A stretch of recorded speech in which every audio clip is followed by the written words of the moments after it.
Hello, welcome to the self-learning podcast by Dr. Sushma Singh. Let us start discussion on Unit 18 Sovereignty, and our topic is internal sovereignty.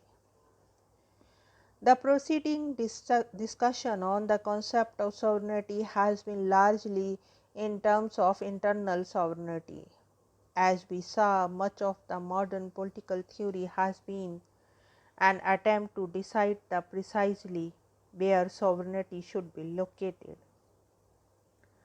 Early political thinkers such as Machiavelli, Bodin, and Hobbes were inclined to the belief that sovereignty should be vested in the hands of a single person, a monarch. The overriding merit of vesting a sovereignty in a single individual was that the sovereignty would then be indivisible. It would be expressed in a single voice that could claim final authority. Locke, Rousseau, and the subsequent thinkers departed from this absolute notion of sovereignty. They rejected monarchical rule in favor of the notion of popular sovereignty, the belief that ultimate authority is vested in the people themselves. This doctrine of popular sovereignty is generally regarded as the basis of modern democratic theory.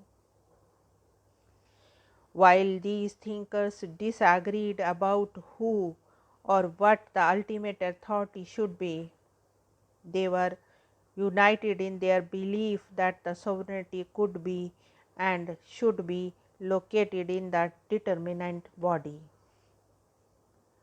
This is the traditional doctrine of sovereignty, which is also called as the monastic theory of sovereignty. Even Rousseau, who espoused popular sovereignty, acknowledged that the general will was indivisible whole, which could only be articulated by a single individual, who he called the legislator. This traditional doctrine of sovereignty has come under growing criticism in an age of pluralistic and democratic government. John Fries, Harold J. Lasky, and other pluralists have argued that the monastic theory of intrinsically linked to its absolute past, and so is frankly undesirable. They emphasize that the political power in any given society does not rest only in the state apparatus, but is shared by a number of groups and institutions other than the state in that society. Moreover, they pointed out that it is no longer applicable to modern system of government, which operate according to the network of checks and balances.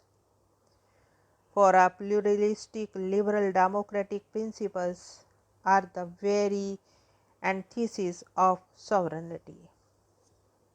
While the pluralistic caution against the danger of elected or majority and call for restraining and influencing the exercise of the sovereign power of the state, all the same they seem to miss the point that monist position is that of legal theory of sovereignty. That is, state alone has compulsory and universal jurisdiction in its territory. It alone legally can use coercive power against those who break its law. This right of state is recognized by all the citizens. Other associations may use power, but their right may not be accepted by all individuals. They may appeal against their action to the higher authority, and the state is the highest authority. There can be no appeal against the sovereign action of the state. Now let us move to the next point, locating sovereignty. After the English and the French Revolution in 1688 and 1789 respectively, the representative and constitutional government that were established initially in the West and later in other parts of the world assumed different forms. The task of locating sovereignty in representative governments is particularly difficult.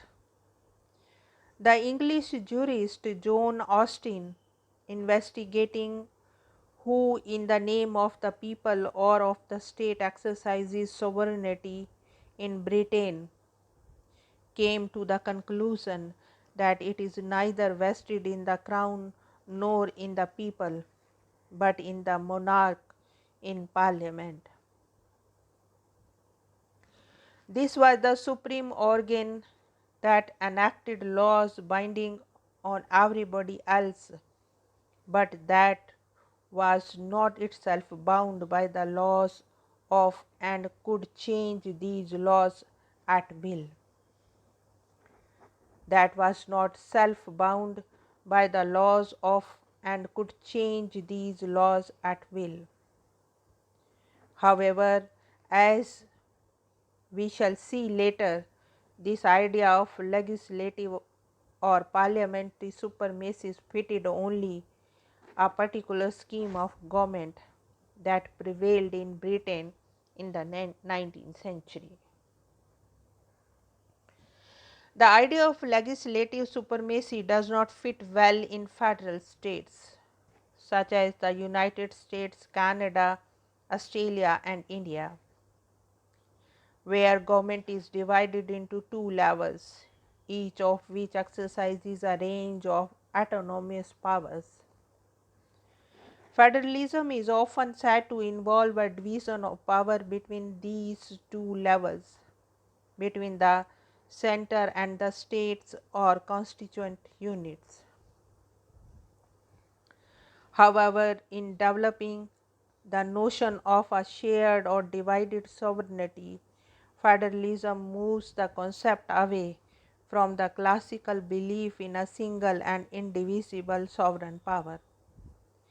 It may furthermore be suggested that neither level of government can finally be described as sovereign, because sovereignty rests with the document which apportions power to each level, the Constitution. But then, since the power of interpret the Constitution lies with the Supreme Court, one can argue that the sovereignty resides with the Supreme Court. However, the Supreme Court cannot properly be portrayed as the supreme constitutional arbiter, since its interpretation of the Constitution can be overturned by the amendments to the original documents. In this sense, sovereignty can be said to reside with the institution empowered to amend the Constitution. In the United States, it is two-thirds majority in both houses of Congress and three-quarters of American state legislatures, or in the convention specially called for the purpose. In India, it is two-thirds majority in both houses of the parliament and one half of the states. To complicate matter further, it can be argued that sovereignty in India ultimately is vested in Indians themselves. This is expressed in the preamble of the Constitution, which opens with the words "we the people." In view of these complexity, a polycentric concept of sovereignty has taken roots in the federal states. It has long been argued that in Britain, a single unchallengeable legal authority exists in the form of the Westminster Parliament. In the words of John Stuart Mill, Parliament can do anything except turn a man into a woman. Being a unitary form of government, no rival legislatures exist to challenge the authority of the Parliament. All legislation derived from a single source. However, it can be argued that in reality the British Parliament enjoys neither legal nor political sovereignty. Its legal sovereignty has been compromised by members of the European Union. As an EU member, Britain is obliged to conform to European law and is thus subject to the jurisdiction of European Court of Justice in Luxembourg. In fact, the European Court in 1991 declared the Merchant Shipping Act of 1988 passed by the British Parliament to be unlawful because it contravened European laws guaranteeing a free movement of goods and persons within the European community. If Parliament can any longer be described as legally sovereign, it is only by virtue of the fact that it retains the legal rights to withdraw from the EU.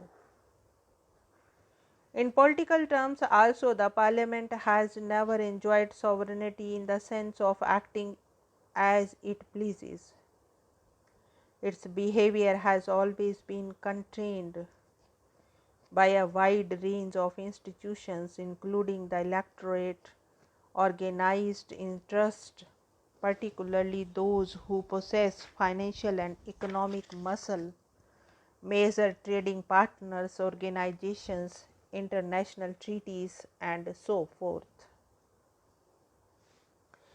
To conclude, sovereignty resides in the state or political community as a whole. Given the complex checks and balances that operate in democratic states and the internal and external constraints that operate on these states, questions relating to the precise location of sovereignty appear to have become outdated. It is the issue of external sovereignty, that is, independence vis-a-vis other states in the international order, that has become absolute vital. Let us focus on this aspect of sovereignty in our next session. Now let us wind up this session and take rest. Thank you very much for engaging yourself with the Self Learning Podcast.